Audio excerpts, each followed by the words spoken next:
Welcome back to the Odds On Show, NFL edition. It's week 8. Everyone's injured. I can't wait to break all these games down with these guys. You guys know who I am. I'm Dustin Saraceni. You know who they are. That's Matt Jacob. That's Alpha Dog Bets. Appreciate you guys coming on the show again. But before we get into all of our show, like pretty much everything, we're gonna be breaking down everything once again. Before we get into that though, remember to sign up for the handicapping contest over at Oddspedia.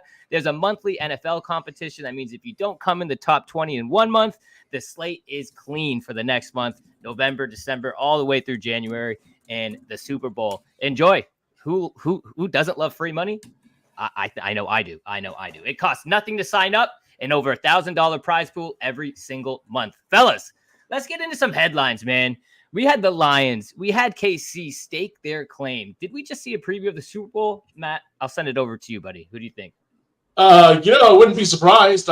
It's funny. These two teams opened the season against each other last year, right? And they did not disappoint. It was a good game. Obviously, Kelsey didn't play, and Jones didn't play in the middle for Kansas City, and they still took care of business. They didn't. The Lions won that game. So, yeah, I mean, the Lions are now, believe it or not, guys, they're the NFC favorite. I mean, it took forever for the odds makers to get off the 49ers, although they're not entirely off them. If you look at the odds, it's pretty crazy that they're still getting the respect they are. But Detroit winning that game, you guys called it. Give you credit where it's due. I was 15 seconds away of having it over on you. Now you've got it over on me. Yeah. Both teams played well. I think both teams are legit now. I do believe in the Vikings now. Even in that loss, they showed me something. But this Lions team, they're resilient. They're the epitome of resembling their coach, right? They take after who their coach is. They have his personality. And as long as they stay healthy, they're going to be right there. And, if it's them and the Niners again, boy, they better take those SOBs out this year. Matt, you said, honestly, every time I see a locker room highlight tape from the Detroit Lions and Dan Campbell's giving his speech, I just want to run through a brick wall. Man, I would do anything for that man. He was a tight ends coach on the Dolphins for like a year, and look at him flourishing. Get out of Miami, you flourish. Alpha, did we see a preview of the Super Bowl? What are your thoughts? Hey, the under hit, Alpha. We got a Dolphins reference in under 3 minutes. Yes, we won that bet. One last show. There we go. We're glad we got the Dolphins back on this show, even if Dustin hates talking about them. I do. Back. That is very true. But I do think that we may have seen the potential Super Bowl matchup. I said it all week. I've said it all year that I really do believe in this Lions team. Matt, you said it perfectly. A team that rallies around their coach and really embodies what he's preaching to the team really does a good job when you have a guy like Dan Campbell, who's the king motivator. He's done everything right for them. And on the Chiefs side, there's nothing that could happen to this team. Injuries, well, maybe outside Mahomes, but they seem to always figure it out. They're such a well-coached team. They're so well put together on offense and defense that I do think out of the AFC, they're going to be by far the team to stop. Absolutely, I agree. And guys, let's head on over to one of my breaking favorite news. headlines to watch. Breaking news. Go ahead. Puka Nacua. Active. He's active tonight. He will play tonight. Breaking as of 1 second ago. Is it still -3 Vikings? I don't know. I don't Line's know down. Instead of 2.5, line's down. Spots, yeah. I had the line currently down. 4.5 now, possibly 5. I could see. It could. Hey, you heard it here first. Puka Nacua is back. Cooper Kupp is back. The Rams might be back. We'll see. Hey, More to come. Got guys. We're talking about wideouts, actually, Devontae came back, absolute dud in his Jets opener. Amari catches a TD. Supposedly, he doesn't even know what route he was supposed to be running on that touchdown, but he caught it anyway. That was crazy. Yeah, and then Hopkins, I think, arguably could be the biggest move for KC. Hopkins resurrecting his career in Kansas City. What are your initial thoughts on these moves, guys? I'll go first. I think you used the absolutely perfect word there, Dustin. Resurrection. I mean, that's what you're going to get from Dustin Hopkins. Hopkins was like an afterthought in Tennessee, right? I mean, kind of almost similarly in Arizona. It's just, when you don't have a quarterback to get you the ball in a consistent way, it's just the way life's going to be for you. Now he's with Mahomes, and Mahomes needs a wide receiver desperately. This could possibly open things up for Travis Kelce. Could open things up for the running game. I mean, just his mere presence on the field, whether he produces or not, somebody else probably will. It's just a smart pickup for KC. I never did see what they gave up for him. I'm guessing it's not a whole lot. So just another brilliant move by a franchise that is slowly but surely turning into this decade's Patriots. While you say that, I think that the NFL is kind of hilarious because you can pick up like one of the best receivers or one of the best players in the world and just, you can take my third rounder. You can take my fifth rounder. You're like, oh, okay. It's probably going to turn out to be nothing anyway. I know. Exactly. You can change my entire franchise. Here's a fifth rounder. And the GM's like, yeah, of course. I'll take it. It's a great point. Yeah, I know. Alpha, how about you, buddy? Yeah, I feel exact same way Matt does with this Chiefs team. Adding a guy like that is just going to be such a benefit to other players on the roster, such as Travis Kelce. It's going to alleviate a lot of the issues they've had on the offensive side. And for the Bills, I really like what they got in Amari Cooper. He's such a great route runner. I did say that last week. The skill about him is his true route running style, and he's great at running routes. He didn't even know the route to run, but he ran a good one, found himself in the end zone. Both teams did improve. And to your point about trading for established players for draft picks and even taking on salary in those deals, I don't really understand the weighting metrics on these trades. I don't understand how a fifth round pick can translate into taking on salary plus getting a Pro Bowl caliber player, but that is the NFL that we are currently in. Yep, that's why. One quick point about Amari Cooper I want to bring up too, guys, is I think, unless I'm missing something, I haven't followed his whole career, he's got something a lot of wide receivers of his caliber don't, and that's like humility, and he's not a diva. And that can't be understated, the importance of that in a locker room, especially a locker room like Buffalo's, which seems real professional. I think that's very underrated component of his addition to the Bills. Yeah, Amari's never in the headlines for the wrong reasons. He's always there, and all he is just catching touchdowns. Whether it's Cleveland, whether it's going to be with Buffalo, he's just quietly goes about his business, quietly goes about scoring touchdowns every single week. Gotta love that guy, man. Even when he was in Oakland and they had those terrible teams, he was just like, yeah, I'll catch touchdowns and I'll go home. We absolutely love it. But hey, you see it now, guys. One of my favorite segments of the show, the Bozo of the Week. For me, oh my God, guys, I'm going with Woolen, the injured DB on the Seattle Seahawks. Did you guys see what he did? It's actually so funny because he's making over $1 million a year and he's still illegally streaming games. I mean, I do it. Everyone does it, but that is so funny. Everyone's like, just buy DAZN.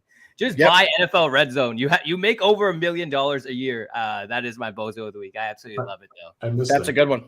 Yeah, Matt, how about you, pal? Well, you guys are going to probably predict where I'm going here, but I'm not. I'm not going to say Aaron Rodgers is the Bozo of the Week. You wanted to, though. I'm not. Not directly, anyway. The Bozo of the Week's Woody Johnson for listening to Aaron Rodgers. Fired my coach, offensive coordinator, bring me Devontae Adams. Nothing changes because you're the Jets, and nothing's ever going to change. So, Woody Johnson, you keep it letting Aaron Rodgers call all the shots, and you keep following whatever he tells you to do. And your franchise is just always going to be the Jets. Rodgers would be a terrible GM at this point. Yeah, he's just going to take every team down with him as he gets older. Alpha, Bozo of the Week. Deonte Banks. From my freaking Giants. I don't know who saw this, but it was a run from Jalen Hurts to the right side of the field. Deonte Banks, instead of attempting to make a tackle, ducked out of the way. Asked about it after the game. He said, I could have put myself in there, but it was a business decision to not make the tackle. I've never, in my history of a Giants fan, have seen a player do what he did in this game. A lot of the reporters around New York, you're hearing on New York radio that it was the absolute worst play you've seen from a defender. The Giants defensive, the cornerback coach saw him do it, ran to him, screamed in his face, and didn't pull him out of the game. The Giants had no corners on the roster. My opinion, I don't care if there's no active corners. Put a fullback at cornerback. If you're not going to make a tackle, get the hell off the field. If you haven't seen that play, look up the Deonte Banks failed tackle attempt. He just walks away from it. Hey, if you guys like that rant from Alpha, we will be breaking down a Giants game today, and I can't wait. Alpha, my second Bozo of the Week was the offensive line for the Giants because Daniel Jones was sacked 7 times and benched for Drew Lock. They can't stop anybody. That was like a collective unit Bozo of the Week for them. They are fun to watch if you're not a Giants fan. They are not. They're just so bad. You can They're hate so watching not fun to watch. You're hate watching them. You're hate watching them for sure. I texted a buddy of mine who's a Giants fan last week after what Saquon was starting to do, and I'm like, if you didn't unload on every single Saquon over prop heading into this game, you're not the sharp guy you claim to be because that was just easy money. Also, shout out Saquon because he could have got his career high in rushing, but he ended up sitting out to let the kids play. Really? Yeah, they have that mic'd up.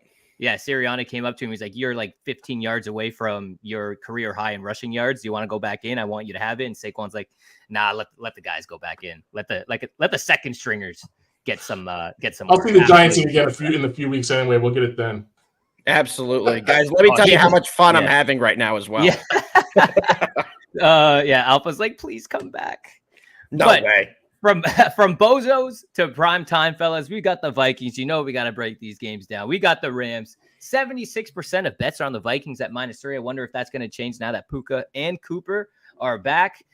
56% on the under 48. Alpha, who do we like on this one, pal? Guys, I'm all over the Vikings on the money line at -140. I'm not going to be taking the point spread here. I do think the Vikings get it done, and I do think that it is going to take a couple games for guys like Cooper Kupp, Puka Nacua to get back into form. You can't really come back from the type of injuries that they've had and immediately have monster games. I think there'll be a couple plays, but for them to be out there for as many snaps as they're going to need to be to keep up with this Vikings offense, I just don't see it happening. I also really like Aaron Jones to get a rushing touchdown in this game. I'll let that out early. I think we're going to see a healthy dose of Aaron Jones in this game, and I do think the Vikings win this. Like I said, on the money line, not comfortable taking the point spread here. This game could come down to a last-second field goal. We have seen this Vikings team all year long have some late games that have got a little dicey, especially that Green Bay Packers game a couple weeks ago that they only won by 2 when they were up, I think it was 28-0. So this team can give up points. I'm not comfortable taking the spread, but I do think they win it outright. Give me the Vikings on the money line. Yeah, the Vikings seem to just love to get an early lead and then just coast in the second every half. That's single week. That's their MO. Matt, who you like in this game, pal? Yeah, I'm with Alpha. Although I'm gonna be a little bit more bold and go ahead and lay the points here at the 2.5. This is gonna be a common theme for me in this show, guys. Is a lot of games we're talking about are difficult handicaps. This one wasn't as difficult as some of the others, but difficult in a way that you got the Viking. That's a tough loss to take, and then to turn around and fly a couple hours west on a short week. I don't care unless you're playing the Panthers. That's a tough situation to have to deal with. But when you look at the talent, you look at the numbers. I mean, Minnesota's only allowed more than 17 points twice this year. Detroit last week got them for 31. Green Bay got them for 29. Much of that in garbage time we talked about. Yep. The offense has scored 23 plus in every game. Last week, the Rams, they held the Raiders to 5 field goals. Ooh, big deal. Before that, 24, 24, 24, 41, 26 points. Yep. And the offense, I know that they've been hampered without Cooper Kupp and Nacua, but they've scored more than 20 points just once, and that was the 27-24 comeback win against San Francisco, and 13 of those points came in the fourth quarter, one on a big pass play. So the offense isn't doing much. The defense is not stopping anybody. Minnesota's the opposite both ways. Yeah. This is Minnesota's only their 3rd road game this year, but it's not a road game. It's never a road game when you're playing the Rams or the Chargers in Los Angeles. There will be a lot more purple than there will be blue and yellow tonight, so I don't think that's much of a factor either. I think that if the Vikings lose this game, it probably will be low scoring. It'll probably because that they just didn't have enough time to get that Lions loss out of their system. Yeah, no, I'm with you guys, man. I like the Vikings. I don't think the return of Cooper Kupp and however active Puka Nacua is going to be enough in this one. I think there's just too many holes. You alluded to it, Matt. And especially in that defense, you can't just slap Kupp over the holes that they have and be like, yeah, we're good, we're back now. Mm-hmm. I mean, the Rams have averaged 18 points a game. Vikings are averaging 28. The Rams haven't put up more than what Minnie is averaging in any game this year. The worries about Darnold, some people are worried about him over the last couple of weeks. I think those are overblown. I still can't believe at this point it's still -3, which is probably going to be at -4, -5. So if you get -3 before the news that Puka Nacua is back, I think jump on it. I'm with the public here. I'm riding Vikings -3, guys. Let's head on over to Sunday Night Football. So we're all in the Vikings. We absolutely love it. Alpha, you're the great producer. I know you have those sound bites somewhere. I'm not gonna tell you to go through them and try and play the DJ sound, but hey, let's do it. Let's do it. We love a nice little squad right here. All right, Sunday Night Football. We got the Cowboys. Oh my God, are they bad? At the 49ers, 55% of bets are on the 49ers at -4. 76% are on the over at 46. Alpha, did the public get it right here? Who are you leaning towards on this Sunday nighter? I'm definitely going with the Cowboys in this spot. Neither of these teams have shown me anything this year, and you're going to give me 4.5 points to the team that I think clearly has the better offense. I'm absolutely going to take it. This San Francisco team is beaten, bruised, and battered. They are just the completely walking injured team. And we're really seeing Brock Purdy get exposed this year. I'm really not somebody who has said that, I don't think Brock Purdy is a great quarterback. A lot of people say he's a system quarterback. I never believed that. But the last couple of weeks, he's been pretty bad. He just has not looked like an NFL caliber quarterback. I know he's in a great system over there, but when you take out some of those weapons, it really is hard for them to get some offense going this year. This Cowboys team has struggled mightily. We all know that. But I do think after the break that they've had, they haven't played since the 13th against the Lions. They will come into this game very prepared, and the offense will be able to put up points. I really do think that the Cowboys even win this game outright, but I'm taking the safer play. I'm taking the plus 4.5. I think the Cowboys will still win this game, though. Matt, how about you? What's in your cup there, Alpha? Because you just said they're going to come out well prepared. You know Mike McCarthy's still their head coach, right? Just making sure. Yes, he is. Yes, he is. I joke, but I'm on the same side. I was going to say, aren't you on Cowboys too? Yeah, I am on what the Cowboys. Heck? And again, now this is a game that I don't like. I don't like the side. I don't like the total because basically what Alpha just pointed out, both these teams are a mess this year. The 49ers, though, just continue to get a pass. And if they were healthy, they deserve that pass, but they're not healthy. I mean, these got guys on the shelf one week after another. It's just this guy, that guy. Then you got guys with illnesses that can't play. Debo has pneumonia all of a sudden. It's like, what the hell? So why are they continuing? Well, last year they beat the Cowboys 42-10, just absolutely stem to stern, beat down, just destroyed them. If that loss, when you're looking at Dak and McCarthy, CeeDee Lamb, guys who were around last year, and then the loss to the Lions 2 weeks ago at home doesn't get this team's attention, and they don't show up and play a focused, ready to play, going to show you we're a really good team, better than you think we are effort, then it's never going to happen. Then McCarthy is going to get fired if they get blown out in this game. I'll bring up a couple of things, guys. Since that game last year, San Francisco, after they blew out Dallas, was 4-1 against the spread. Since then, including the playoffs, 7-14 against the spread, all as a favorite. 2-9 against the spread at home since that Dallas game. So this is a team that's been burning people's money left and right. So if I have to bet the game, I'm taking the points with the Cowboys. An outright upset, again, because of the situation, the condition the Niners are in right now wouldn't shock me at all. Because the Cowboys, they have to show up. They have to show up once, and especially in prime time. Yep. Well, I'm going the absolute opposite of you guys. I mean, have we been watching the Dallas Cowboys defense this year? Okay, shout out Dad, because he's a huge Dallas fan. He honestly can't even watch the games anymore. That team cannot stop anybody. They have the second worst scoring defense in the NFL. They gave up 28 points per game. This includes 47 to the Lions, 28 to the Ravens, and 44 to the Saints. They almost gave up 20 to Cleveland, and I'm positive my high school football team would do better than that. They've got a negative 42-point differential, which is third worst in the NFC. They gave up over 140 rush yards per game on the ground, so you can see Jordan Mason having an absolute field day against them. I think this team is actually just truly horrid. Like, they suck. I hope that I'm not right, and for you guys, but I don't think even the injuries on the San Fran side will stop that offense. You know, even if Kittle's back, they'll have Kittle, they'll have Jawan Jennings. I think that's enough to put up some points against this Dallas defense.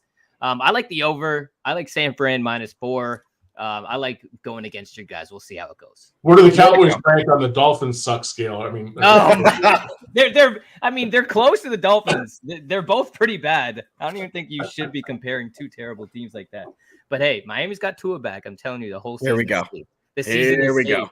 We're going to go on an app. You guys see Tyreek Hill? Basically, yeah, I did see that. He's going for like probably 10 yards after that. If I know my Dolphins, he will not be having a good game. But hey, let's hope for the best. All right, guys, let's head on over to who do we got? Monday Night Football. We got Alpha's Giants at this like all of a sudden incredible offense in the Pittsburgh Steelers. We've got 92% are on the over at 36.5. 83% of bets are on the Steelers at -6.5, which makes sense to me. Alpha, actually, no, I'll save you for last. We'll start with Matt. Matt, who do you like in this one, pal? Yeah, you know, if I were to have a secondary Bozo of the week, it would be anyone, and I'd put myself in that category who just refuses to believe in Mike Tomlin and what he does and questions his decisions, because they always just seem to work out, and I don't know how or don't know why. This team is not that good, yet, you know, here they are. I think I looked it up. They're like 16-7 since they're 16-9 since the start of last year. I mean, with the quarterbacks that they've had, it's nuts. Starting quickly with Alpha's Giants. Weird dichotomy going on here. They're 0-4 straight up and 0-3-1 against the spread at home. They've lost by 25, 10, 5, and 22. and they scored 6, 15, 7, and 3 points at home. Only 2 touchdowns in 4 home games, but they're 2-1 straight up against the spread on the road. They've allowed only 4 touchdowns. So it's weird. I don't know what's going on there, and maybe it's the opponents or whatnot. But I'm not jumping off the Steelers team right here. Not to take the Giants. I'm just not going to do it. Pittsburgh's wins this year. 5 of them all been convincing by 8 over the Falcons, 7 over the Broncos, 10 over the Chargers. They blew out the Raiders by 29 points. Then what they did in the second half last week against the Jets, their only 2 losses were by a field goal. So, since week 16 of last year, they're 8-3 straight up and against the spread with Mason Rudolph, Justin Fields, and Russell Wilson as their quarterbacks. And I brought that second half against the Jets, guys. I think this is something for our audience, if they're second half bettors, to keep an eye on. Yep. Pittsburgh in the second half this year, they outscored the Falcons 9-0. They got outscored 6-3 by Denver in the second half. Then outscored the Chargers 13-0, 21-10 Raiders. There's a 14-14 tie, and then 20-6, 24-0. They figured things out at halftime. Here we go again. Mike Tomlin makes adjustments, has his team ready to play, exploits the weaknesses he didn't see on film that he sees during the game. So yeah, I'm laying the 6. The seat's down to 6, so I guess there's some money coming in on the Giants, but I'm laying it. I'm laying it with Pittsburgh, even though I don't think the Steelers are a great team. I do like the Steelers in this one, but I'm gonna go the under just because I'm not gonna steal too much time from Alpha here, but I think this game is just gonna be incredibly ugly. The loss of Andrew Thomas, I think that's going to be put on full display. I said it off the top of the show, 8 sacks against last week versus Philly. I'm going to keep it short. Like I said, I think TJ Watt's going to absolutely eat here. I'm taking the under 36.5. Again, I'm following the public here, but what can you do? I love that number. I think it's going to be an absolute ugly game. Alpha, who you liking, pal? First of all, Matt said that there's money coming in on the Giants. Who the hell is putting their hard-earned money on the New York Football Giants? I know I'm not. I'm definitely taking the under in this matchup. You guys put it perfectly. This Giants offensive line, deep trouble. If Josh Ezeudu is the starting left tackle yet again, I don't know if I'm going to be able to watch more than 5 minutes of this football game. They're going to get killed in this one. I think they're going to lose this one, probably maybe 17-3, something in that realm. I think it's going to be a lopsided game that stays comfortably under the 36.5. This Giants offense has nothing going for them right now, and I also think this is going to be the last time we see Daniel Jones as the Giants starting quarterback. I think it's going to be that bad of a game, and they know that they cannot risk him getting injured. If Daniel Jones gets injured, and by April, I think it's actually March 21st, he cannot pass a physical, the rest of his 2-year, $100 million contract gets fully guaranteed. So I don't think the Giants are going to play him much longer. There's already rumors circling that this may be his last game. I think that's absolutely what's going to happen. This Giants team really probably doesn't want to win many games for the rest of the year. Let's just be honest. I don't. Time to wave the white flag. Oh, I mean, I think they waved it weeks ago. I think they're done. I think they're cooked. We all saw what happened against a pretty lousy Eagles team. It's not like the Eagles are any good, and they absolutely smacked the Giants on both sides of the ball. So give me the under. I think it will be a lopsided Steelers victory. So you're both on under 36.5? Yes, under 36. So let me quickly check the number on the odds on pick sixes by Daniel Jones this week. Oh, that could be the case. I'll tell you one thing. He hasn't been doing that. He's been doing nothing, including no picks. So no touchdowns, no picks. He's really not doing anything. So we'll take that. Yeah, we absolutely love it, guys. And before we get into the Oddspedia game of the week, I just have to say it. Hey, head on over to Oddspedia. We've got both of these guys churning out picks for you guys every single week. We got Matt with his anytime touchdown plays. We've got their primetime picks. We've got Alpha churning out 3 of his best props for tonight. Head on over to Oddspedia. You guys will get the plays in order to build that bankroll. All right, fellas. OP games of the week. We'll start. I mean, it was a little tough to pick the games of the week. There's not that many fun matchups to look at. I just went, I like the Eagles Bengals just because of that rivalry there. So let's head on over there. We've got 68% of bets on the Eagles at +2.5, 74% on the over at 47.5. Alpha, I'll spin it back over to you, pal. Who are you liking in this game? I like the Bengals in this spot. I know a lot of people are high on the Eagles after that big win over the Giants in New York last week. As you just heard in the last game, I don't really think beating the Giants is much of an accomplishment this year. And this Bengals team really has to start getting going. They're 0-3 at home. They've won all their games on the road, and this is an absolute must-win ball game. I think they get it done here. I think Joe Burrow is able to have some success on the offensive side. The wide receiving weapons for the Bengals should be open all game long. There's a bunch of injuries and true questionables for this Eagles team, including a few members of their offensive line. Mekhi Becton has not practiced still. On the other side, we're waiting to see if Geno Stone, the safety for the Bengals, will be able to come back. But I do think the Eagles are the more banged up team. This Bengals team should be able to move the ball, and I think they win this game. Give me them on the money line. Yeah, I'm heading over there as well. I like the Bengals on the money line. I like the over as well. As soon as I saw it, I mean, you know who gives up a ton of points as well? We talked about the Giants doing it, but the Cincinnati Bengals, man, that defense. If Cincinnati is going to do anything, they have to figure out that defense because they are leaking, man. They are leaking bad. They gave up a ton of yards, 353 yards per game to be exact. That's good for 22nd in the NFL. I still have a bone with this team for blowing up my $20 to $2,000 ticket. I can't stand watching that defense play. We've also got the 9th and 14th ranked offenses in terms of yards share. I mean, Philly's got A.J. Brown back. I like Hurts. I like Burrows. I'm taking the over as well as the Bengals money line, and I'm just getting out of here. Matt, who you liking in this? I know you're going the under, aren't you? Yeah, I am going the under, but I'm telling you, this is the one. This is the game. This is the coin toss. I don't know what the hell to do with this game. Yeah, exactly. I don't get it. It's such a difficult game to handicap because these two teams are so consistently inconsistent. You look at the Bengals, their wins against Carolina, the Giants, and Cleveland. Philly beat the Packers, which looks like a good win, but it was also in Brazil, and they had a whole off season to prepare for it. Then they beat the Saints, who we've come to find out are crap, and the Browns and the Giants, just like the Bengals did. You know, the Bengals that lost to the Patriots, inexcusable still. The Washington loss looks a little bit better. They almost beat Baltimore, but didn't. Almost beat the Chiefs, but didn't. It's just these two teams are just all over the map. For point spread bettors, I'll point this out. Philadelphia is 3-10-1 against the spread in their last 14 games. That's not good. And but I like the under in this game. You know, Philly's 6-2 under in their last 8. And I know Dustin just brought up, all the points that the Bengals are giving up. But yeah, who else gave up a ton of points? The Buccaneers. And the Eagles scored 16 points against them. Who else? The Saints. They scored 15 points against them. They've been a consistently inconsistent offense. The last week against the Giants, they put up 28. But, just because they were able to run all over a team that can't stop the run. So again, it's not my favorite play. It's not one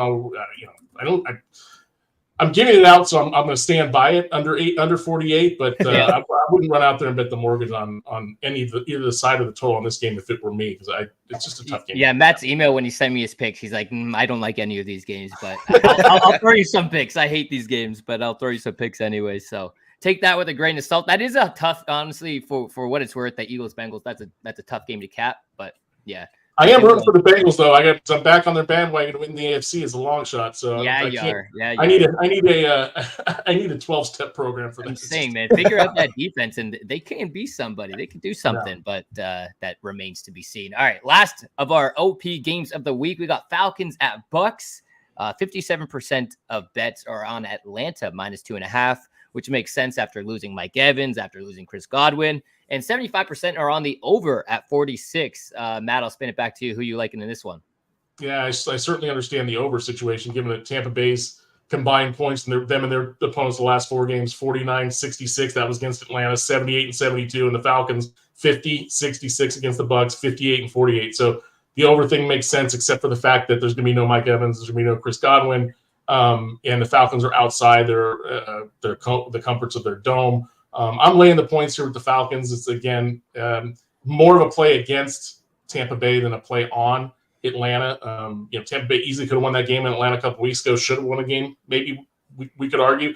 Cousins had a lights-out performance that night, but it comes back against the Seahawks and just looks like old Kirk Cousins again. Yeah. So, what are you getting with this team after what they did against a pretty average Seahawks team at home? Just a complete no-show. So, it's one of those plug your nose and take the team that is at least healthier. And even though they're laying points on the road, and maybe I should rethought this and play the money line, but officially I'll lay the 2.5. Well, I'll lay it with you. I'm laying the 2.5 with the Falcons as well. I think the loss of Evans and Godwin might just reduce this Bucs offense into a pumpkin. I mean, together those guys accounted for 49% of the team's receiving yards, 61% of their receiving touchdowns. On top of that, Atlanta's 4-1 against the spread against Tampa over their last 5 meetings. Falcons are 2-0 on the road this year. You know, all the trends, in my opinion, when I was looking this game up, all the trends are coming up Atlanta. You know, I'm not going to go against the grain. I'm not going to fight it. I'm with you there, Matt. Falcons -2.5. Alpha, what about you, pal?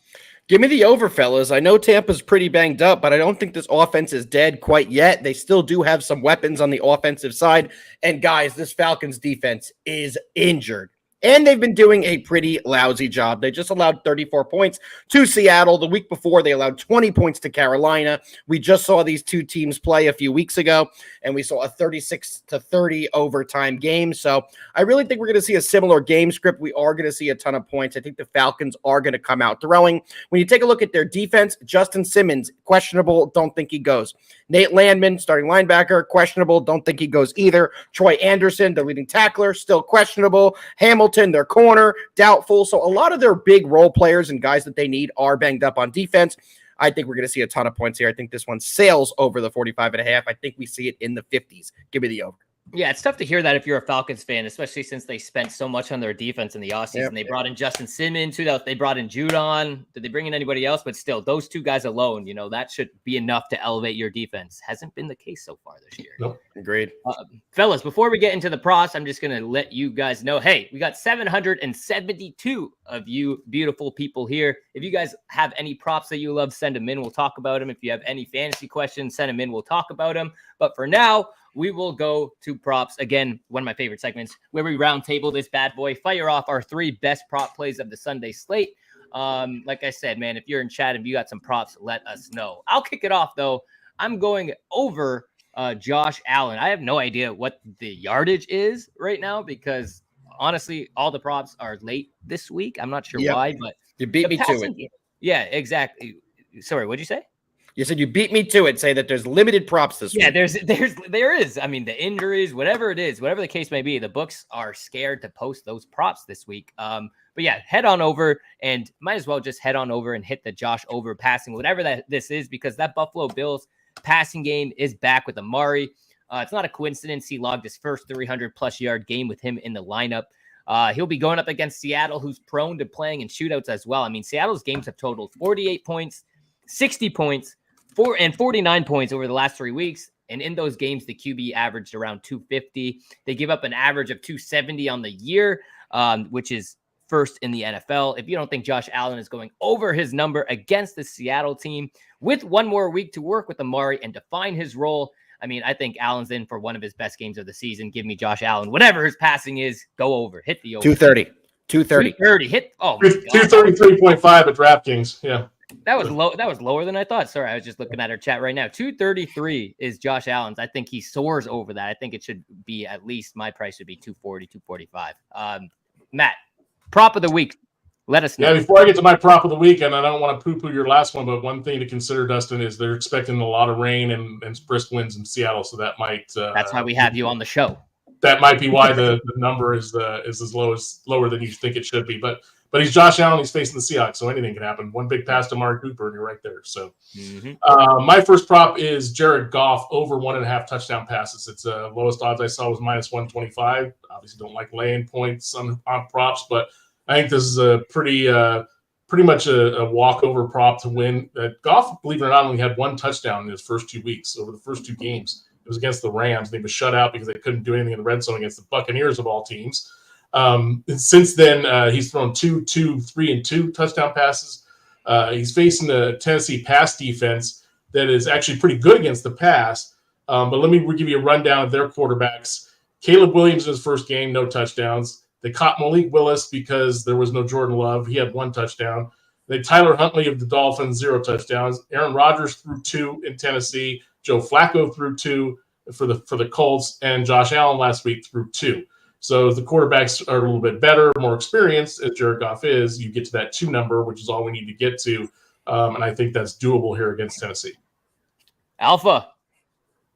We already talked about this game. Might as well throw Amari Cooper anytime touchdown in there. I am all over Cooper to find the end zone yet again. I do know, like Matt said, there's going to be some weather issues in Seattle, but when they get close to the goal line, I do think they are going to try and feed Amari again like they did last week. it was pretty apparent they wanted to get him a touchdown when they got in the red zone. They were 100% trying to force feed him the ball there. He's a great route runner, like I've said a million times. If he's able to get a good matchup against Seattle's shaky DBs right now, I think he's going to be able to get in the end zone and get that down. You can currently get that at a plus 150. So some good odds on anytime touchdown for him. Love it. Hey, for my next pick, I'm going absolute dumpster diving right now. I just checked on FanDuel. They don't have passing yards for him, but they might show up. I'm not even sure if they will show up with how bad he is, but I'm going Bryce Young under passing. Like I said, absolute dumpster diving for this one. Do I really need to state how bad he's been this season? He's back on the field after getting benched for Dalton. But I think it won't be pretty. Denver's pass defense is ranked 4th in the NFL. They allowed just 169 yards per game. I think it's going to be an absolute ugly game for the young quarterback, and it'll be enough for him to soar under in this one. Matt, what's your second prop for Sunday, pal? Yeah, I'm going Joe Mixon over 76.5 rushing yards against the Colts. Something he did pretty easily in week 1, I'd say. In fact, more than doubled it. Had 159 in week 1 against the Colts in Indianapolis. Joe Mixon started and finished 3 games this year. That first one against Indianapolis. Then he had 102 in the other one and 115 in the other one. And I'm not counting the Bears games. He got hurt early and was, didn't get a chance to get going in that game. In fact, I think one of you, if I recall correctly, might have had his over in that game against the Bears, and he got clipped early and never had a shot. You look at the Colts; they're allowing 159.9 rushing yards per game. Only Carolina is worse, and they're only worse by 2 yards. Look at the teams that have run all over the Colts this year: Miami 188, Tennessee 146, the Jags 126. The Steelers 122, Green Bay 261 with no Jordan Love on the field, and then Houston in week 1, including Mixon's total, was 213. So I think 76.5 is too low. As long as Mixon stays healthy, he should get the rock enough to get to at least 80, 85 yards.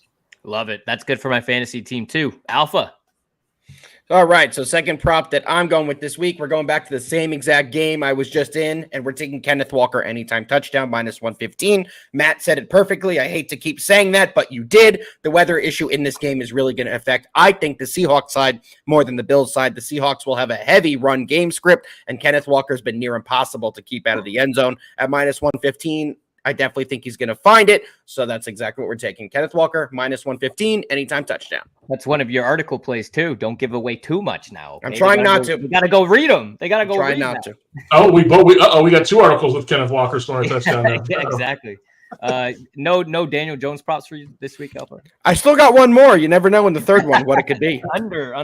I'm going dumpster diving on my last one again because it is a lot of fun. I'm going Drake May over passing. I think we're seeing a new Pats offense here. Over the last 2 weeks, May's attempted 37 and 33 pass attempts. Against the Jets, I think it'll likely be the same. I see the Jets scoring often against the defense that's been torched to the tune of 32 points by Jacksonville, 41 points by Houston. I mean, their head coach, Jared Mayo, just came out and called his entire team soft. Not good. I think they respond. I think they respond here. I think Drake May also responds. Not that the quarterback can ever be soft or hard, whatever you want to talk about it. Pause. Drake May over passing. If that's the case, I think look for May to soar over this number. I think it should be sitting around 220. Alpha, go ahead, pal. Anybody who's next after that one, right? All right, guys, I'm going to be taking Saquon to score 2 touchdowns. This one pains me, but I do think Saquon is getting it rolling after a huge performance last week. I do think he carries it over and gets 2 touchdowns this week. You can currently get that at plus 400, and I definitely think there's some value on it. Saquon is the leader of this offense, and Jalen Hurts is not somebody who they seem to trust a lot this year. They did against the Giants on that big 4th down play, but in big situations, they do tend to run the ball this year. So I do think it's going to be a healthy dose of Saquon, and he does, unfortunately, find the end zone at least twice and cash us that plus 400. Matt. Can you imagine if the Jets lose that game in New England this week? How hilarious that would be. They have nothing else to do. They have no more strings to pull. Exactly. Hey, Alpha, I just found my recorder. Can you say Matt got it right? Matt got it perfect. I'm going to have this for my wife so I can play it over and over and over again. I say things perfectly. Smart. That's actually a smart play. Holy shit. Yeah. Damn. Guys, speaking of dumpster diving, here you go. Sit back for this one. Don't fall out of your chairs. Jameis Winston over passing yards. Yes. Okay. Jameis Winston over passing yards. This number is anywhere from 224 at MGM to 229 at DraftKings and everywhere in between what I saw this morning. Here's the rationale. Baltimore's pass defense is so bad. Their rush defense is way better than anybody else's, and their pass defense is way worse. When I say way worse, 287 yards per game, 13 more than any other team, 41 more yards per game than all but 4 teams. Mahomes, 291. Minshew, 276. Dak, 379. Allen had a terrible game, 180. Burrow, 392. Jaden Daniels, the rookie, 269. Baker, 370 last week. Obviously, Cleveland's got the 3rd worst passed offense. They're not good. Only New England, Tennessee, the worst. But that was under Deshaun Watson. And I'm sorry, guys. He's lost it. I don't know. I think I know what's going on. He's got issues. And I know there's no Amari Cooper, but, and these guys aren't Amari Cooper, but Jerry Jeudy, Cedric Tillman, Elijah Moore, and Njoku, they're quality, receiver / tight end. Marlon Humphrey, last I saw, was questionable. That could be a big loss for an already terrible Ravens secondary. And then the kicker here, guys, is the Ravens are an 8.5-point favorite. They could be up in this game by 25 points. And what opens then? Garbage time. Jameis Winston just chucks the ball over the field. We know he'll throw 2 interceptions, but he can also rack up 400 yards pretty easily. So if he gets to 225, we're safe here, and I think he will. Dumpster diving. I think you're diving in treasure. I feel like every time you have an opportunity to bet on Jameis Winston, you have to do it. That guy. Usually bet against him by betting him, but yeah. I'm actually on him this time. Yeah. Yeah, exactly. All right, let's head on over to the fantasy portion of the show, where we start one fringe player that you have to start. You sit one fringe player you have to sit. I mean, we've done pretty well. We've had people telling you to sit Justin Jefferson, sit Travis Kelce. I don't know. It gets a little crazy. I've never done that, but these 2 idiots always do it. And they're spot on. I mean, I call them idiots, but hey, they get it right every single time. Good for you guys. I'm going to start with DeAndre Hopkins. It does, to start him, it does sound like maybe he's going to be playing the entire time, or like, don't think about it, man. Just slot him into your lineup. He's with the Kansas City Chiefs. He's been an absolute bust this year in fantasy. We kind of knew it was coming. His ADP was the highest it's ever been in his career. The Titans are never going to throw the lights out. He was going to have a down year at Tennessee, but now all of that changes. I have him in 2 of 3 of my fantasy leagues. I'm not waiting for him to get acquainted with this Chiefs offense. And if you are, I mean, I can understand it, but I'm throwing him right in. I can almost guarantee a touchdown from him. Mahomes will find his new weapon early and often. My prediction for DeAndre Hopkins, 5 catches, 65 yards, and a touchdown. That is good enough to start him this week in his first game with KC. Alpha, start of the week for you. Matt, I have to say it again.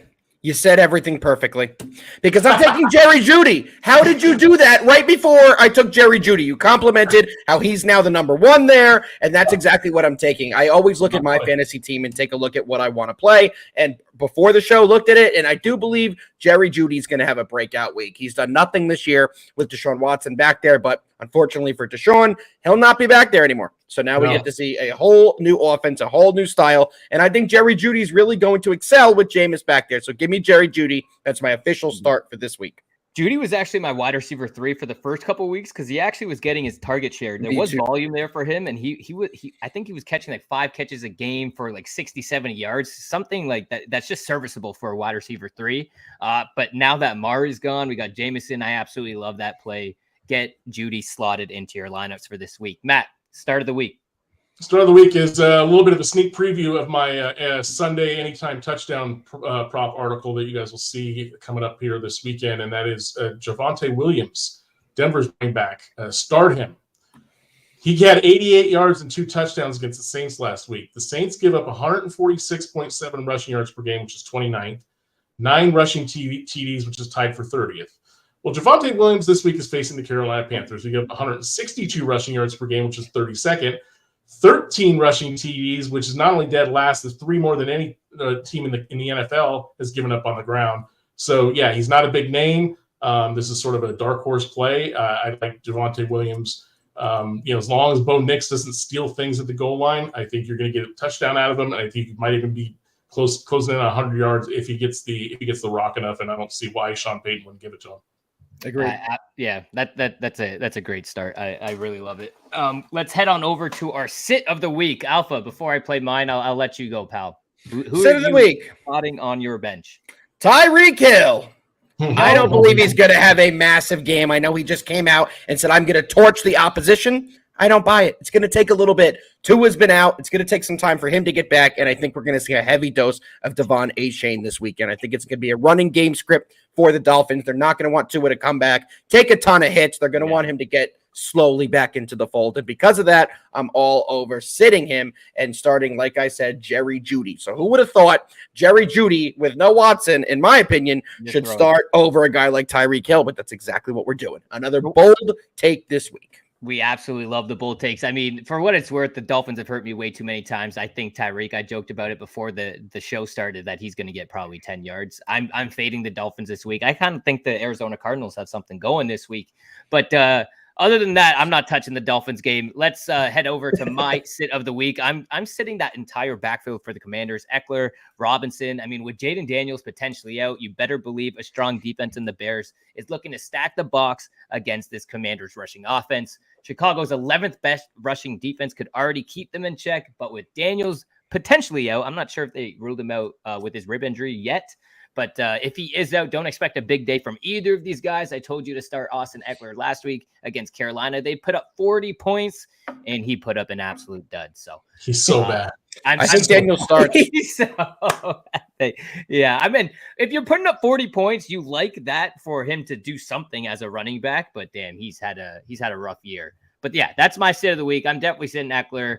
It'll be tough to sit Brian Robinson, but if Daniels is out, I think that's the route you have to take. You got to sit him. Matt. We'll know tomorrow. We'll know tomorrow because they did report that they expect him to give it a go in practice. He hasn't all week. So if he does go at practice tomorrow, kind of assume that he will be playing. But if he still is do not practice because he confirmed did not practice again today, that he will not be going on Sunday. Yeah, he'll have that heavy flak jacket on too if he does go. Yeah, absolutely. Matt, sit of the week, pal, before we head out here. Yeah, that's one of the rare instances where the Chargers did something smart in letting Eckler go. My God, he's just done absolutely nothing with Washington. It's crazy. Yeah. My sit of the week, and again, full disclosure to everyone, we don't know who listens every week. I'm not a fantasy football guy anymore. Retired several years ago. So this sit of the week may be like, duh, who wouldn't sit him? But it's Nick Chubb. He came back last week from that leg injury, gruesome knee injury.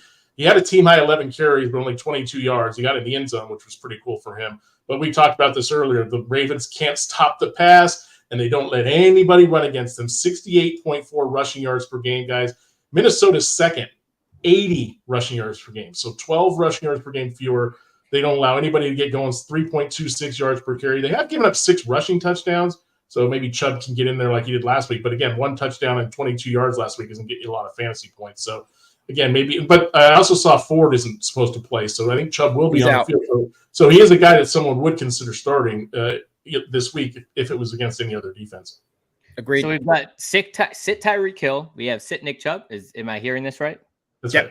All right, we'll come back next week and decide if that was a good play or not. But hey, if you've been listening to this show, you know I think I don't know what our percentage of hit rate is when it comes to stardom sit-ems, but it's got to be very high, especially when 100%.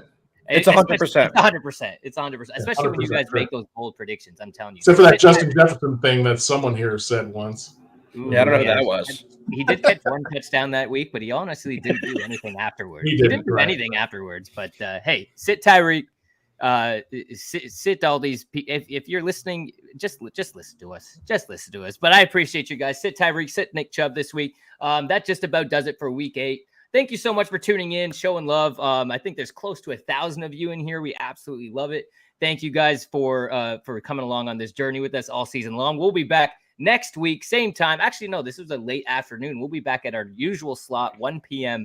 next week. Remember, if you tail us or fade us, we absolutely love you. And also remember to sign up to our NFL Capper contest over at Oddspedia. They are free, and they give you a chance to win some money, $1,000 prize pool each month. If you missed our amazing commercial break, exactly, head on over to Oddspedia US Twitter as well. It's our pinned tweet. It'll tell you exactly how to sign up for these NFL Capper contests. Hey, let's have a damn week. Alpha, I appreciate you guys coming on the show. Matt, I appreciate you guys on the show. Let's win some money. We'll see you next week. R.I.P. Fernando Valenzuela. Go Dodgers. Let's go Yanks, baby.